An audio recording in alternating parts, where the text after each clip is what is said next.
After a near-fatal car accident, I handed control of my construction company to my younger brother while I recovered. When I returned, I discovered he had stolen everything: my business, my savings, and the life I built from scratch. At first I didn't want to share this story here, because it's a shameful story for me. I'm ashamed that I have such a family, such a brother. But it continues to worry me a lot every day and is already developing into some kind of panic attacks. I don't have money for a psychologist. It seems that I've even gotten on the nerves of the GPT chat. That's why I decided to write here. Maybe if I see reviews from real people, it will make me feel better. My name is Michael. For 37 years, I've been building my life around one goal: my business. It was a small but stable construction company in Ohio, which I started from scratch, being a young and stubborn guy without a penny to my name. I went to the sites myself, hired people myself, did the accounting myself.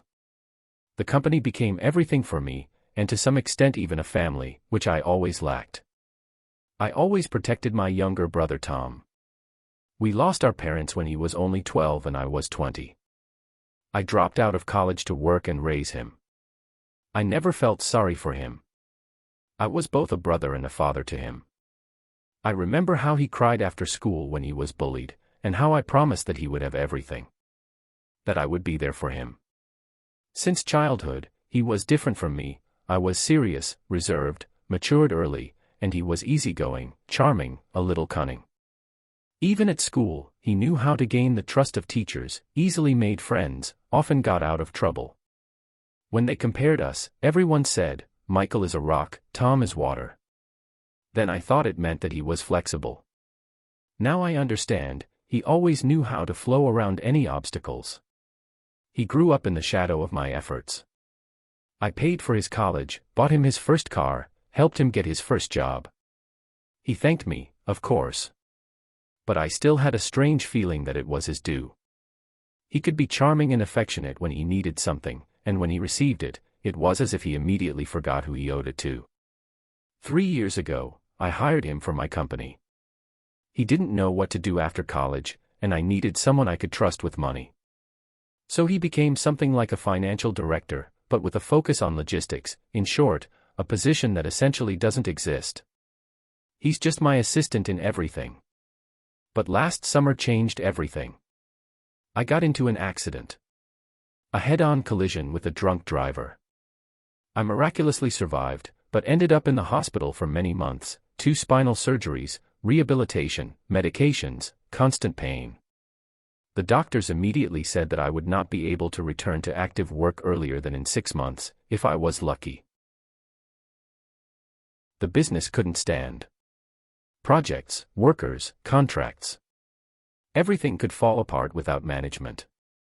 Then I did what seemed the only logical thing: I gave management to Tom. He knew everything. I trusted him. He was my lifeblood. I remember how he held my hand in the ward and said, "Don't worry, brother, I'll hold everything together. Everything will be as before. Your business is sacred." I burst into tears then. I was so desperate that these words became my salvation. I tried to always stay in touch, but rehabilitation took a lot of time. I was not immediately able to move independently, and I will not hide, sometimes I felt too bad mentally to fully engage in work. After half a year, I was already able to walk with a crutch and was full of strength to return to work. All this was, among other things, thanks to Tom. He supported me morally and financially all this time. Then I thought how grateful I was to fate for such a brother. We are a real family, we will never leave each other in trouble. But when I came back, everything was different. First I noticed that the office had moved. My name was no longer on the facade. Instead of Stanton Construction Group, it now said Tom Stanton Solutions. My name was gone not only from the sign, but also from the contracts. People I had known for years stopped answering their phones. The website was deleted, the phones were replaced, and my passwords were reset. When I finally got to the accounting department, I saw my personal accounts were emptied. Business accounts, too. All savings, dividends, insurance, even a line of credit, used up. Without my knowledge. As it turned out later, Tom had obtained a temporary power of attorney, supposedly, in the interests of the family business. And he began to rewrite everything in his name, piece by piece. First contracts, then licenses, then property rights to equipment. Legally, clean. Morally, like a knife in the back. I called him to my home. We sat in silence. He didn't apologize. He just looked at me like I was a person who wasn't being told something. You weren't sure you'd survive at all. Everything was hanging by a thread. I saved all of this. It's mine now. Besides, you know that your treatment wasn't free. Who paid for all of this? Didn't you think about it? I've done a lot for you over the past 6 months. The company should rightfully belong to me. It's fair payment. I couldn't believe I was hearing this from him. From that same Tom I pulled out of the mud. From the guy I raised like a son. Damn, I entrusted the company to the person closest to me. The one I trusted unconditionally. God, I wish I had hired a consultant. I wish the company hadn't worked for 6 months. Of course, I tried to sue. But everything was done correctly legally. While I was in a coma, Tom convinced my then lawyer to issue a power of attorney for temporary management, into which he introduced many loopholes. I didn't read the documents, I was on morphine and on IVs. I signed everything, as the lawyer said.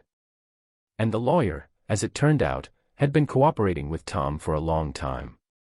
I had nothing left. Absolutely nothing. No business. No savings. Not even a house, it was registered as the company's office.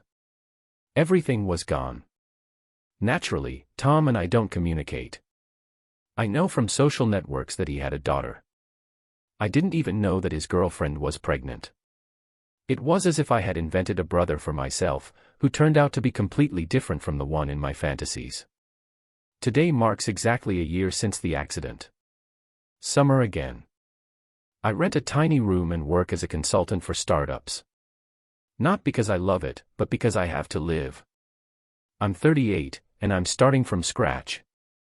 Sometimes I think it would have been easier to die in that accident than to survive and find out who you really were for the person closest to you. But you know what hurts the most? Not even the loss of business. Not the money. But what I realized, I loved him more than he ever loved me. After I learned the truth, I tried to understand why. Why did he do this? Why didn't he talk, confess, try to find a compromise? I didn't find the answer right away. He is not greedy in the classic sense. Money does not intoxicate him. But he was jealous. He was always jealous of the fact that I was older, stronger, more successful. Even when I helped, he did not feel gratitude, he felt humiliation. He needed to be higher to finally feel complete. And for this, he burned everything I built. Now, when I remember his face the day when I returned, there was no anger. No remorse. There was pity. As if he looked at me like a broken tool that had served its purpose. And, perhaps, for him, it was.